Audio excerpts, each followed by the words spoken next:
Ryu was added to JJS like about a week ago or something, and I'm sure everyone knows how strong of a character this guy is. It's no secret that his 4 is broken, it's no secret that his 1 is incredibly powerful, and I'll be talking about that definitely more in depth later in the video, but right now the first thing I want to discuss is Ryu's role in the game. When a new character drops, or perhaps a rework happens for a character, the first thing I'm looking for in that character's kit is some type of uniqueness. And I'm not talking about uniqueness of the character or their kits. This game is already pretty good at making unique looking attacks. But specifically what I'm looking for is some type of uniqueness in the playstyles of the character. And in this very largely close-ranged M1 focused roster, a character like Ryu is a breath of fresh air. And just for clarification, a unique playstyle in JJS doesn't inherently mean your character needs to have like a bunch of projectiles and be more of a ranged character. A great example of a unique character in JJS that isn't ranged is Haruta. This character's design is impeccable. Every single move has purpose, whether it's inside or outside of combos, and the idea of switching between sword on and sword off mode is extremely fun. To me at least, Haruta is the most fun character this game has ever seen, in the history of this game. And it's why I don't think you need to have like a million projectiles to be a unique playstyle of a character. Yet, Ryu is a character with a million projectiles. He's a very ranged character, akin to Hanami of last update. But Ryu's design is vastly superior to Hanami's. This is a take that I'm sure is universal.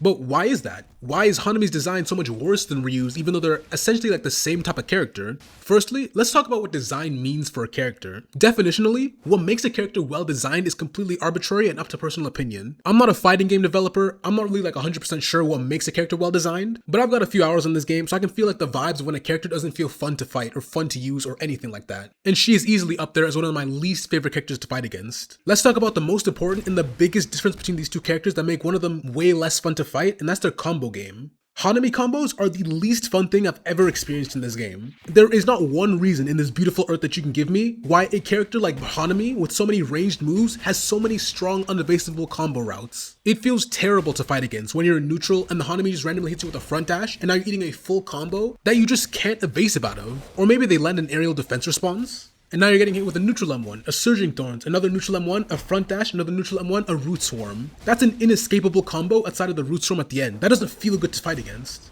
Her combos are just incredibly strong for a character that plays from range like she does. But if her combos being strong was the only thing, I really wouldn't call Hanami like a poorly designed character. What I actually think is the single most egregious thing this character has is her number 3 move, her Bud Shot.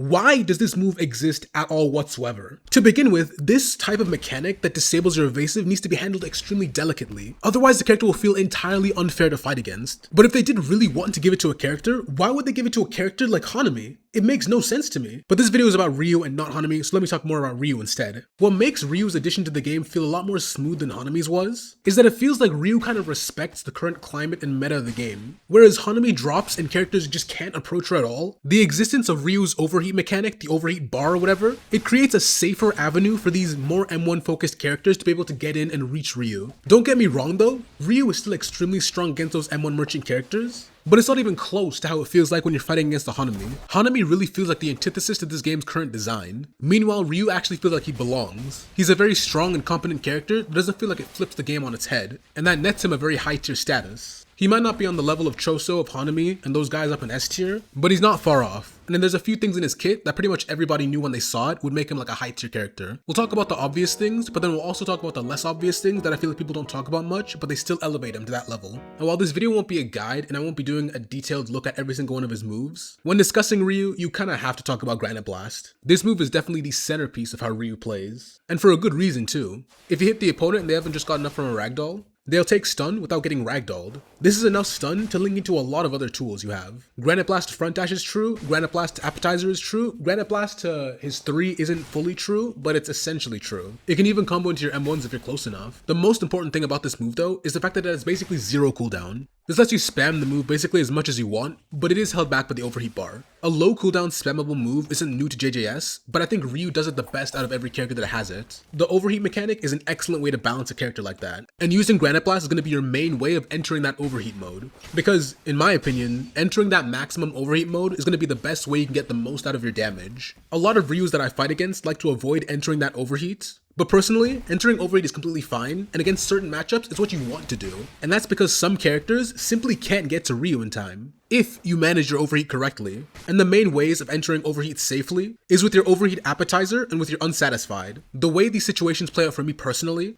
Whenever I'm in that 80 to 90% overheat bar, at that point, I can't use my Granite Blast without going right into overheat. And so what I do if I land my M1s is I use my unsatisfied right away, then I dash back and I hold my Granite Blast. After that, the opponent is way far away and they can't make it to me in time most of the time. So I can safely do a hair comb and reset my overheat bar. This is the main way that I find myself using that overheat mechanic. And personally, I think it's a very fun way to balance a ranged character like Ryu, and also because it makes matchups play an actual role in certain fights. When you as a Ryu are fighting against a Naoya player, you can't really do this safely because the Naoya can teleport twice and make it to you fast enough. But at the same time, not utilizing all of your overheat bar will lower your damage in a major way. You can really notice the difference in your damage when you're not able to get rid of all of it, and you're not able to use all of it as well.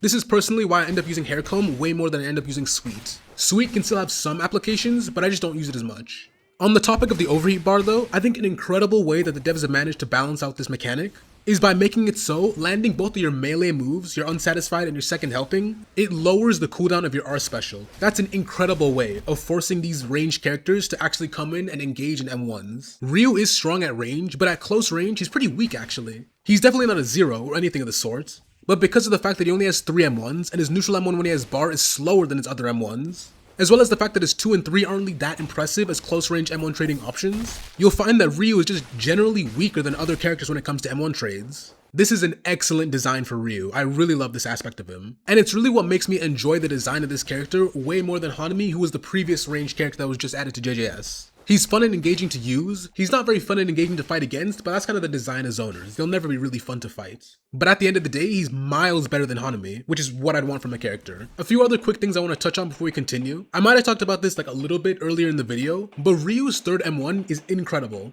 In my opinion, this third M1 is actually what makes Ryu's neutral both as competent and as fun as it is. And there's actually multiple reasons as to why his third M1 is so useful. The actual attack itself is a short hit scan beam, sort of similar to the charged Granite Blast. It also does a really high 8 damage. The real value of this move comes out though when you use it in conjunction with the rest of his kit, and specifically his Granite Blast. And that's because when you're M1ing to get out that third M1, you can mix in Granite Blast whenever you want to and sort of mix up the timing of your moves while dissuading your opponent from approaching. This is a very fun and interactive gameplay loop. It's not like most characters where in neutral you're just sitting around waiting for people to dash in. It feels like you're always playing the game and there's always something to do as this character. And Ryu's neutral M1 really adds onto that feeling and makes this character that much more fun. While you're playing this neutral game as Ryu, there's other moves you want to add in as well. For instance, if your opponent stops approaching as much, which is like the best way to counter this strategy, you're going to want to start using your second helping. This move is really hard to react to and it's really hard to dodge as well when you're starting from a blocking state. Though if the opponent is currently approaching Ryu, it can be dodged by entering the hitbox blind spot.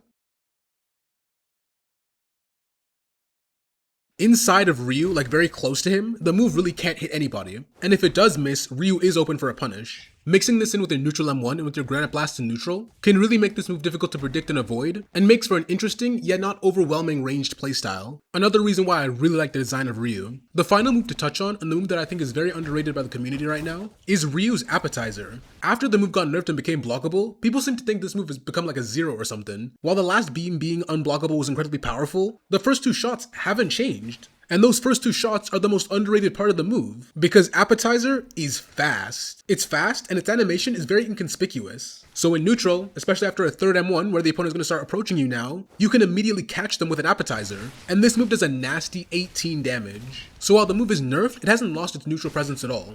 And because of its knockback angle and its range, it's honestly one of the best combo tools in this entire game. So don't disrespect this move, it's still elite. So that's really all I wanted to talk about in regards to Ryu's design. There's some move-specific stuff you can talk about, like the fact that Unsatisfied brings the opponent out of the ragdoll instantly, or maybe the fact that you can kind of slingshot your second helping. But this is just a video I wanted to make to glaze this character's design because I really like it, and I like his addition to the game as well. And despite me hating on Hanami in the intro, I actually really like her addition as well. Because with both her and Ryu being added to the game, and with Haruta as well, it kind of shows me that characters are becoming more and more unique. That's a great sign for the game.